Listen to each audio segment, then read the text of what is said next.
Heavy rains were witnessed in some parts of Goa on 18th April 2020 at around 11 pm. Here are some of the visuals captured from Porvorim.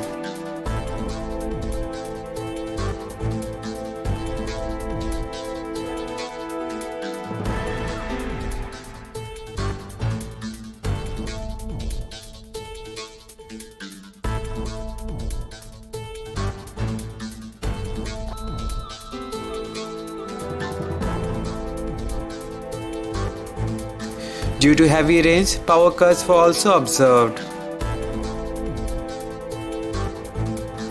Subscribe to Goa First News and Entertainment channel and never miss any update.